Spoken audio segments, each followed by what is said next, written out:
En este momento les comparto lo que es las... Por la facilidad y la flexibilidad que les brinda. ¿Dónde están? Así que continuamos en el desarrollo de esta primera unidad. Ustedes saben que nosotros ya prácticamente con esta clase estamos... ¿Me dicen si se puede visualizar, por favor?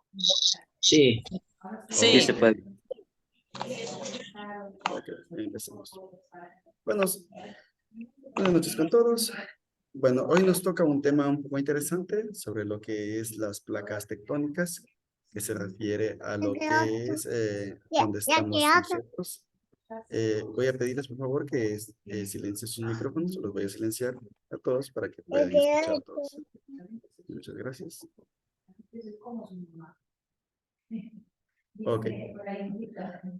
Entonces, si hablamos de las placas tectónicas, nos vamos a referir a prácticamente lo que es en sí la Tierra y lo que son las capas que existen sobre ella, es decir, lo que está por encima de la lava, que prácticamente son acumulaciones eh, de terreno, el cual está flotando por encima de lo que es lava que se encuentra en el centro de la Tierra o en las diferentes capas que encontramos dentro de lo que es el planeta.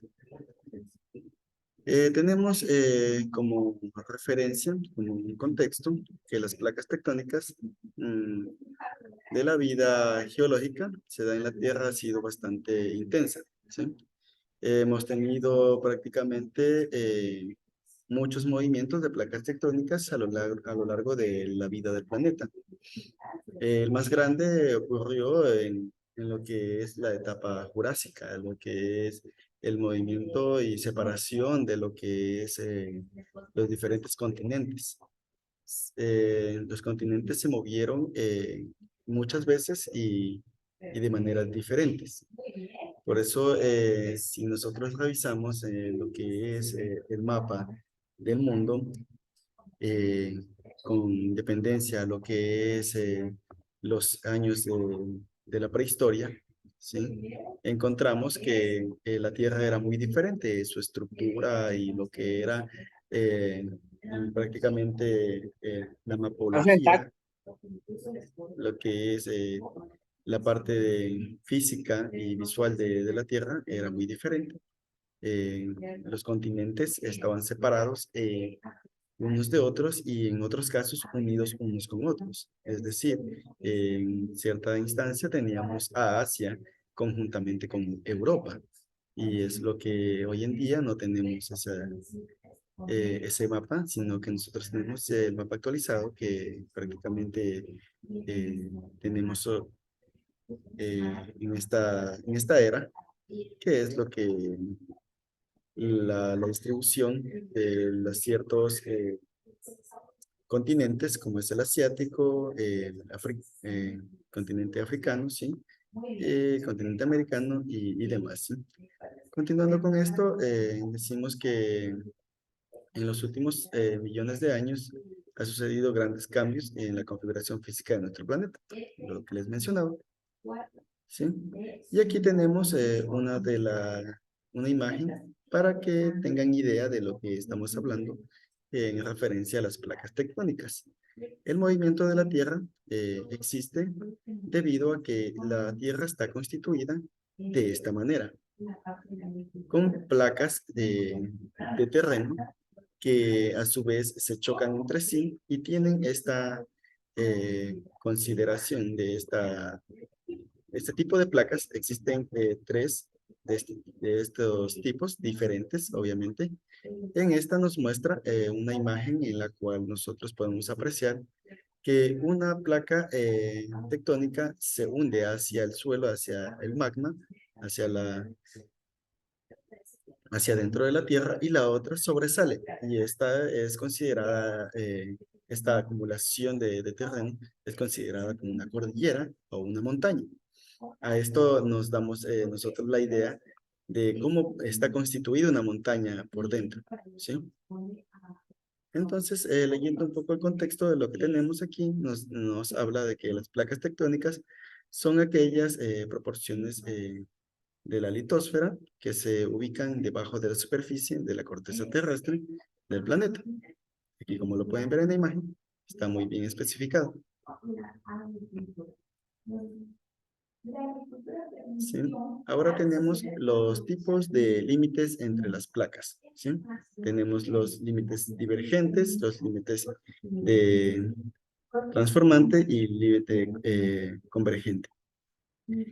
Ahora, ¿quién me dice qué tipo de límite es el que apreciamos en la imagen de aquí? O la ponemos en la imagen anterior, que está un poquito más visible. ¿Qué tipo de límite es? Sí, aquí lo pueden ver un poquito mejor. ¿Sí? Con referencia a este. Este es un tipo de límite que lo menciona aquí, de estos tres. ¿Quién se gana ese punto? Sería divergente, ¿no? Así es, joven. Señor Alan Sánchez, ¿no? Sí. Ok. Sí, este lo consideramos un límite divergente, ¿sí? Debido a que tiene en su forma y debido a que de su parte inferior se hunde hacia el suelo y la otra sobresale sobre la tierra. En este caso vamos a ver las distintas placas que tenemos, ¿sí? Aquí podemos observar en la imagen que tenemos perdón, aquí nos equivocamos. Es la convergente la que tenemos, ¿sí? La participación del señor Alan, sí, corrigiendo la respuesta, sí, es convergente, no divergente. ¿Sí? La divergente es la unión de placas en una forma entre sí que se chocan. Obviamente, Sería también, sí, sería la divergente son las que forman las cordilleras, ¿verdad? exactamente, ¿sí? En este caso sí tiene sentido lo que estamos viviendo, pero en la convergente también tenemos la formación de cordilleras, pero de una manera distinta. En una chocan entre sí y es la formación de cordilleras, y en la convergente chocan entre sí, pero mientras una se hunde, la otra sobresale, ¿sí? También tenemos la otra que nos habla, que es la transcurrente, que es la separación de estas placas de una manera más protuberante, en la cual una placa sobresale por encima de la otra sin afectarse de un choque directo. Es decir, tiene tipo escalonado, como pueden apreciar en la imagen. Bueno, hablando de esto, ¿quién me dice cuál es por un puntito, quién me dice cuál es las placas tectónicas más famosas, las que se conocen e incluso hay películas sobre ella? ¿Cuál sería la placa tectónica que se conoce, que es más conocida dentro de lo que es el movimiento de placas tectónicas? ¿Alguien tiene idea? Sería la falla de San Andrés. Así es, la falla de San Andrés, exactamente. La falla de San Andrés es un movimiento de placas tectónicas que ocurre, ¿sí? Ocurre cada, cada cierto tiempo, donde existe el movimiento en estas placas, que es muy concurrente, por eso es muy famosa esta falla de San Andrés, porque es muy concurrente el movimiento de estas que provocan sismos, ¿sí? El movimiento de estas placas dan a la formación, perdón, eh, a la concurrencia de los sismos que nosotros presenciamos.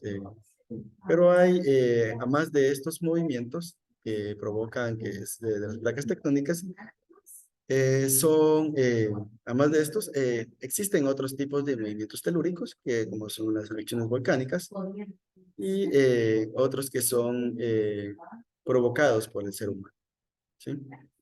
Estos movimientos de las placas tectónicas pueden existir tanto en la tierra como en el mar. ya que estas son que ocurren bajo la tierra. Bueno, aquí tenemos un poco más definido de lo que veníamos hablando en las imágenes, donde nosotros podemos apreciar que cuando hay un movimiento de límite divergente, tanto podemos observar que se unen como se separan. ¿Sí? Esto puede ocurrir. Esto podemos nosotros observar cuando existen las catástrofes naturales, ¿sí? Debido a un movimiento divergente donde la Tierra se parte. ¿Sí? Aquí tenemos a la imagen un ejemplo claro donde vemos que estas placas se mueven para alejarse. Tenemos también el límite transformantes, ¿sí? Donde se dividen estas en forma escalonada, pero también tienen el movimiento hacia otros lados, uno hacia abajo y otro hacia arriba. Y de igual manera, en los límites convergentes, esto sucede cuando estas placas se unen y forman montañas. Al igual que los límites divergentes con los convergentes tienen esta capacidad, pero la diferencia es que el divergente puede tanto partir la Tierra como unir la Tierra. Y en cambio, lo que es el convergente, este simplemente es el choque de estas dos, mientras una se hunde, la otra sobresale. Vamos a leer un poco de lo que es información que nos brinda lo que es divergente.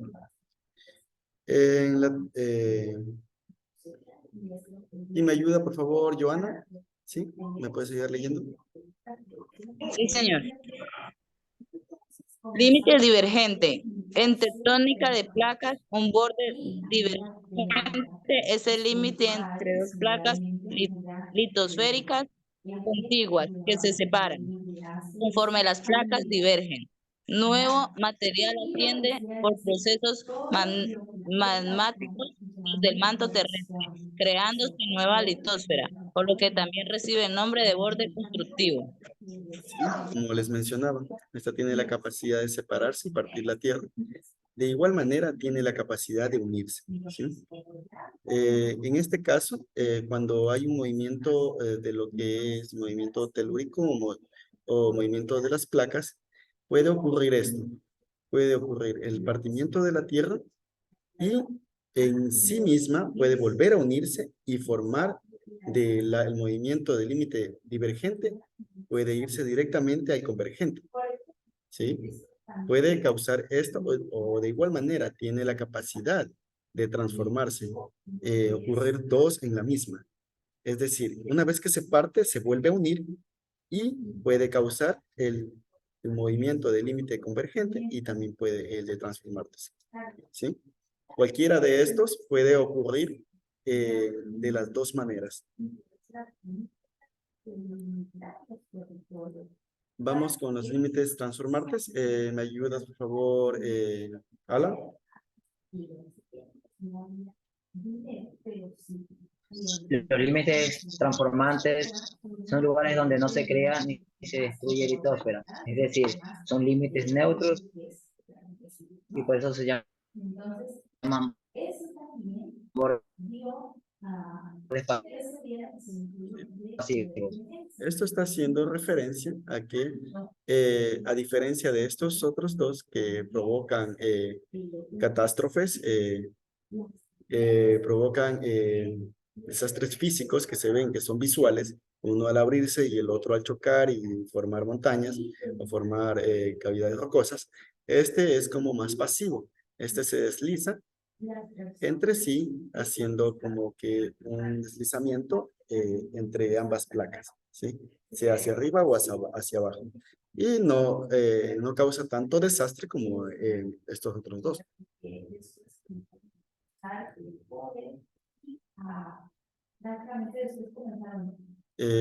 Luisa Guzmán, ¿nos ayudas con la lectura, por favor?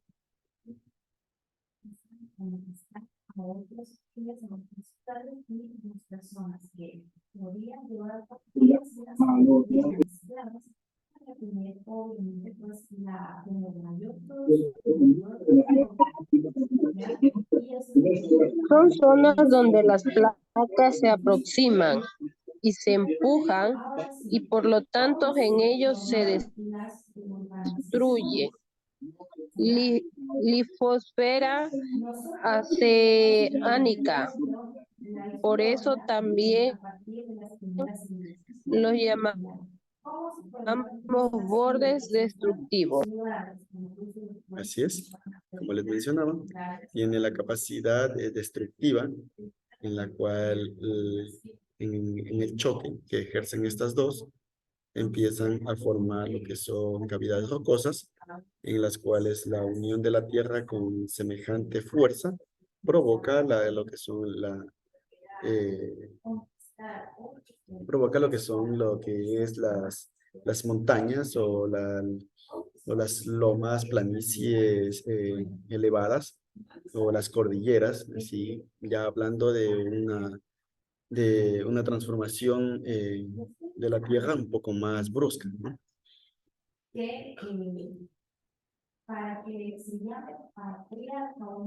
Bueno, tenemos en este caso lo que son los bordes de las placas, que nos menciona que son las zonas de las placas continuas a los límites, y los bordes de las placas, que son las regiones de mayor actividad geológica interna en el planeta, y en ellas se concentran las siguientes, ¿sí?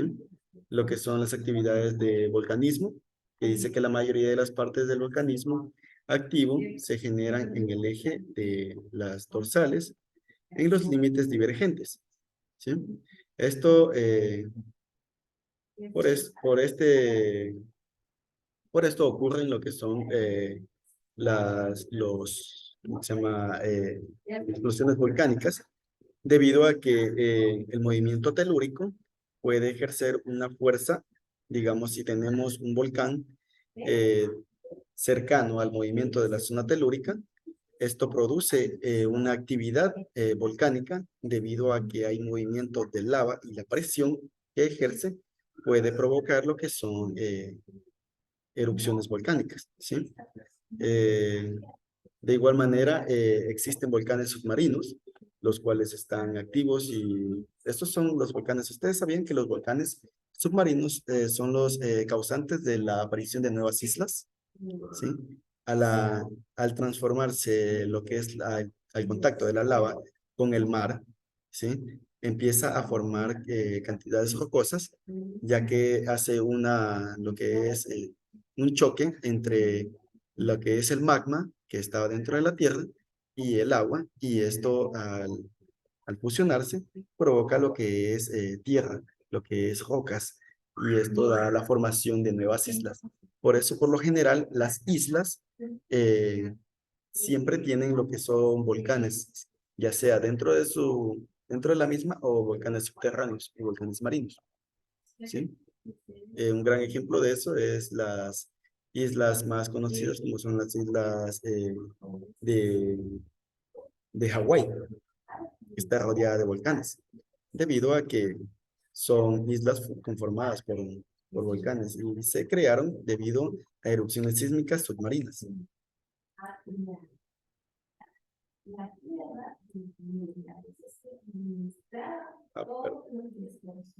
Seguimos con la siguiente.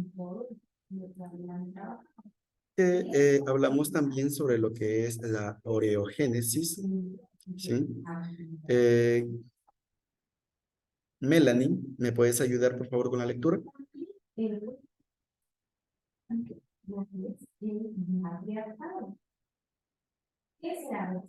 ¿Estás ahí, Melanie?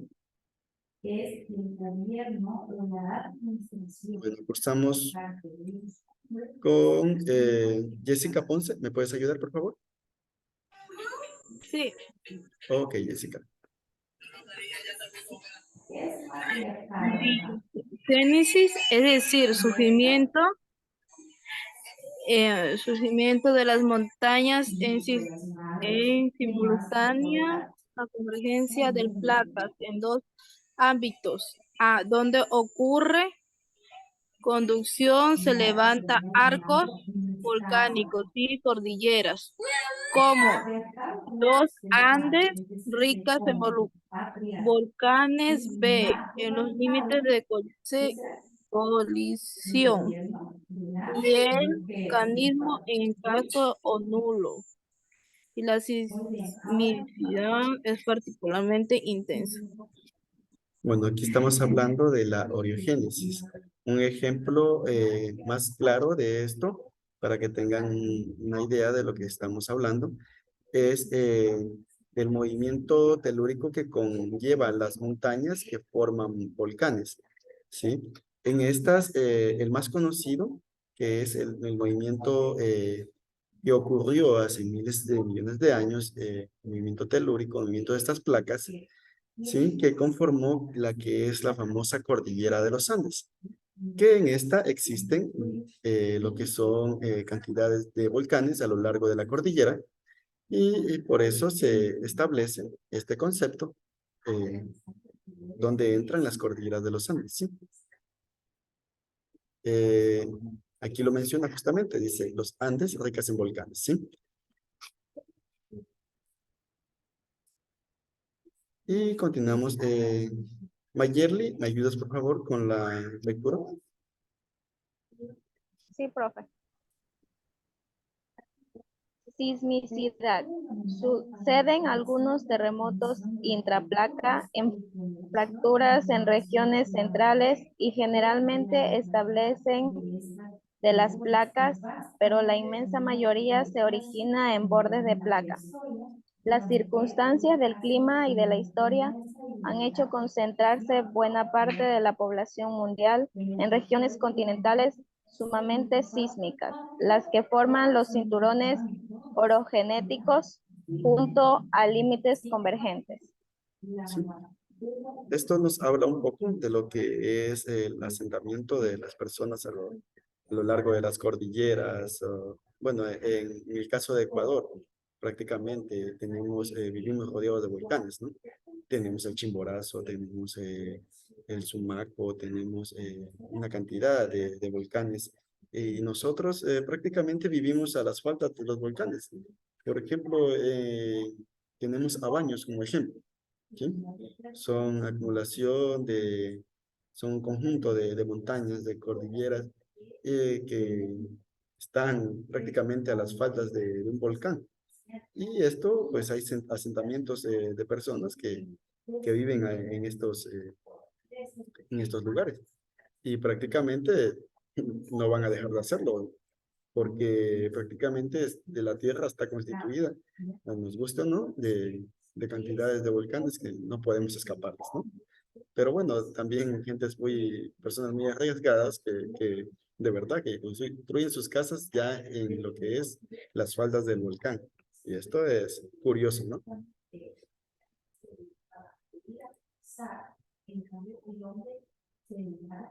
Bueno, y cruzamos a un tema un poco más relacionado a lo que es el origen de la Tierra. A ver quién me ayuda aquí para que se gane un puntito. Recordando lo que es el carbono, ¿sí? La persona que me diga el símbolo, ¿sí? El símbolo de la tabla periódica del elemento químico del carbono. ¿Sí? El AC. La C, exactamente, ¿sí? La C. Ahora se las pongo un poquito más difícil. ¿Y cuál es la valencia? Ahí los maté, ¿verdad? Ok, no entremos en detalles en eso porque ya lo veremos más adelante y ahí podremos discutir el tema. ¿Quién mencionó el carbono de la C?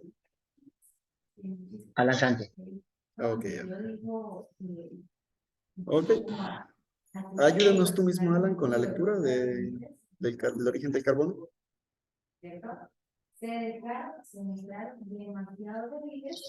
El origen del carbono en la gran explosión que dio origen a nuestro universo, solo se sintetizaron los elementos químicos más ligeros, hidrógeno, helio y litio.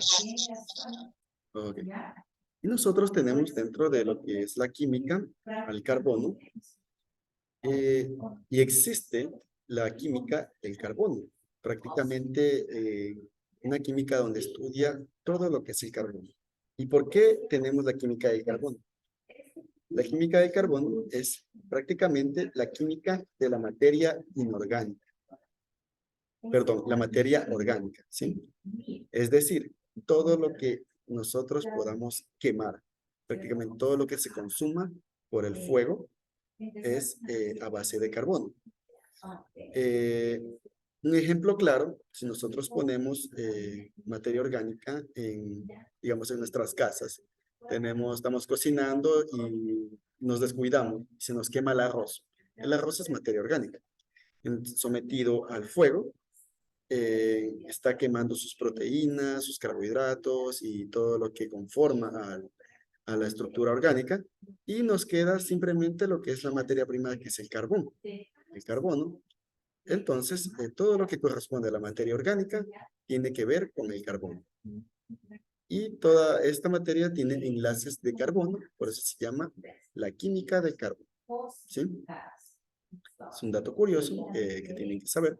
Y para quedar un poquito más claro en esto, nosotros podemos dar también un ejemplo sobre lo que es que nosotros aplicamos lo que es fuego o temperatura a lo que es un material metálico, ¿sí? Se va a oscurecer, pero no es debido a que contiene carbón, sino es debido a un proceso de oxidación. En el proceso de oxidación ocurre en diversos aspectos, ya sea por cantidades excesivas de agua o sometimiento a agua y calor, ¿sí? Temperaturas, variación de temperaturas que producen oxidación. Y esto es lo que nosotros observamos cuando sometemos a un metal a lo que es temperaturas altas y temperaturas bajas. Tenemos aquí la definición del carbón, que es un elemento químico de símbolo C, ¿sí? Y aquí tenemos lo que es su número atómico, que es 6, y su masa atómica, que es 12.1. Esto viene representado prácticamente en la tabla periódica. Estas numeraciones ya están establecidas y son inamovibles, ¿sí? Esto es uno de los metales, es uno de los no metales tetravalentes, ¿sí? ¿Qué significa tetravalentes? Que tiene algunas valencias.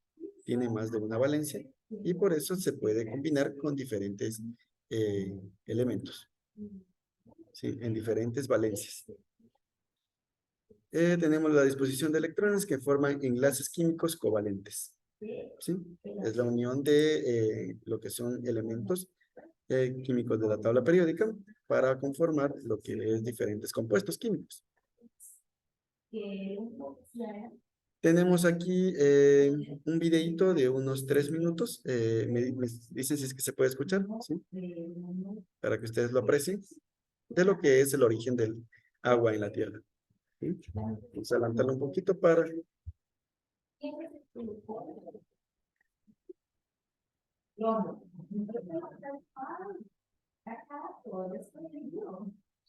Si la mujer no puede reproducirse, por lo tanto, las mujeres como una vasija en donde el hombre pone la semillita y se puede reproducir. Por lo tanto, ahí fue la gota que derramó más.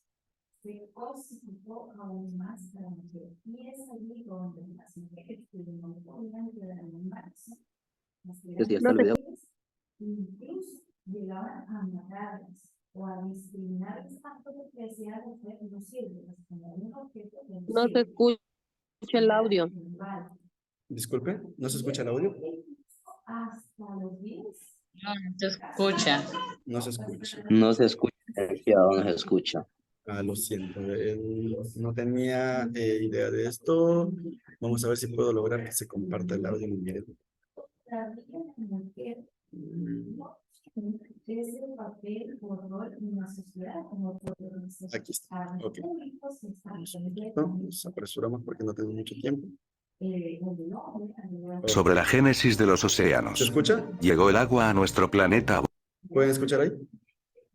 Ahí sí se escucha. Etapas de formación planetaria, la mayor parte del agua del sistema solar quedó confinada en sus regiones externas, más frías. Ello condujo a la creación de cuerpos relativamente secos en las zonas más cercanas al Sol. Se cree que el agua llegó a nuestro planeta durante las fases tardías de su proceso de formación. Algunos datos apuntan a un bombardeo de asteroides ricos en minerales hidratados. Otros sugieren un origen cometario.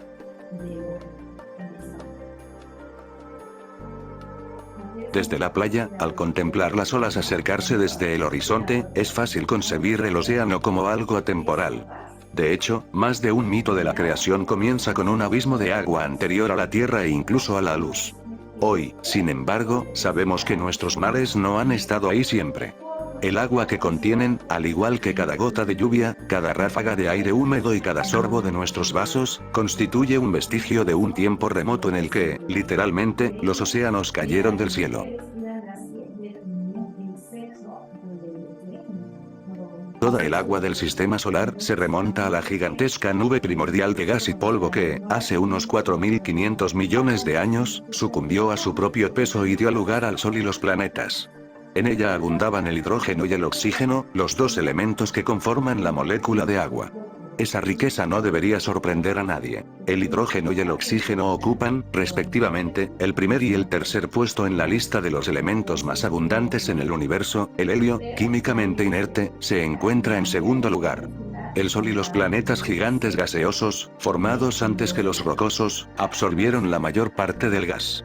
Y aunque buena parte del oxígeno se unió a átomos de otros elementos, como el carbono y el magnesio, el restante bastó para formar una cantidad de agua varias veces superior a toda la roca del sistema solar.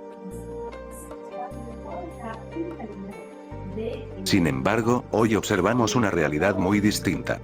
La Tierra y sus vecinos, Mercurio, Venus y Marte, no son mundos de agua, sino de piedra.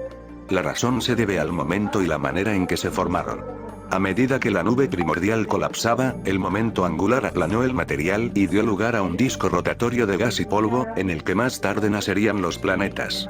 Se cree que la génesis de cuerpos rocosos siguió un proceso gradual, en el que los objetos de menor tamaño fueron agregándose para engendrar otros cada vez mayores. Los granos microscópicos formaron pequeños guijarros, los cuales crecieron hasta convertirse en grandes bloques y, más tarde, en planetesimales, objetos de dimensiones kilométricas cuya acumulación posterior daría lugar a los planetas. Concluida la etapa de formación planetaria, buena parte de los planetesimales restantes devinieron en asteroides y cometas. Si te gustó el video no olvides de... Ok, chicos. Aquí nos da una idea de cómo llegó el agua a nuestro planeta. Nuestro planeta no es que simplemente surgió con agua desde el principio, sino que existen varias teorías en las cuales menciona una muy interesante, que es la más acorde y válida que encontramos, que es que el agua llegó a través de lo que es una lluvia de meteoritos, entre ellas cometas, y que estos cometas prácticamente contenían lo que es hidrógeno y oxígeno que conforman lo que es el agua. Y esto formó una nube dentro del planeta que fue formando y esto ocasionó un diluvio que llenó prácticamente el planeta de agua. Continuamos, nos faltan lo que son el enfriamiento planetario que ocurrió también dentro de este ciclo, ¿sí? También están las fuentes extraplanetarias, que es lo que ocurre con los meteoritos y lo que prácticamente aniquiló a los dinosaurios. Bueno, es una teoría que es muy reconocida. Y también la actividad volcánica, que es establecida prácticamente debido a lo que son los movimientos telúricos y movimiento de las placas. Bueno, y aquí tenemos las preguntas. Antes de que se acabe la clase, tenemos 3 minutos todavía. Entonces, haciendo referencia a esto, por favor, alguien me ayuda con las respuestas de este cuestionario. ¿Alguien que quiera responderme, por favor? Tenemos 2 minutos, así que si alguien quiere ayudarme con la resolución de esto, pues,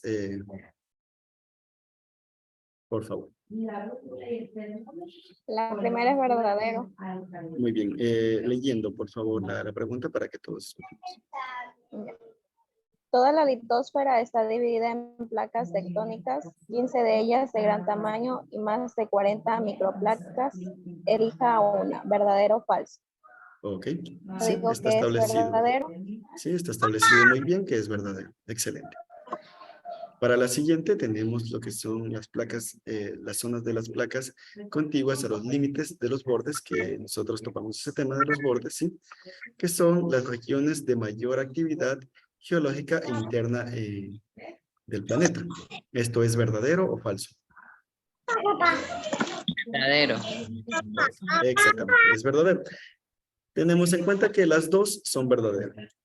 Bueno, chicos, hasta aquí la clase del día de hoy. Si tienen preguntas, por favor pueden hacerlas. Y si es que no alcanzamos a responderlas, pues pueden hacerlas directamente por el chat para poder solucionar su cualquier inquietud que tengan ustedes. Sí, yo tengo una pregunta. Ok. ¿Las tareas hay que llenarlas al 100% o cómo? Sí, ese es, me han estado preguntando mucho. Ya, las tareas que aparecen el porcentaje ahí, que en ciertos casos aparece el 60, 70, 80, bueno, derivando ya lo que, lo que hayan completado, no les va a llegar al 100% nunca, debido a que hay actividades que no están disponibles para ustedes, que son propiamente de docentes. Están ahí, pero no las pueden ver ustedes, sino que son, están ocultas, ¿sí? No son para resolución de ustedes y otras sí son para resolución, pero todavía no están habilitadas porque no es, todavía no están en las fechas para habilitarlas. ¿Sí? Ya, profe, gracias. Ok. ¿Alguien más? ¿Alguna pregunta? Bueno, si es que no tengo más preguntas, damos finalizada la clase y cualquier otra duda, por favor, al WhatsApp me pueden escribir o me pueden llamar. Yo les voy a contestar, ¿sí? Muchas gracias. Licenciado, una pregunta, disculpe. Dígame, es que ya se está acabando. Dígame. En la plataforma, cuando ya se hacen las tareas,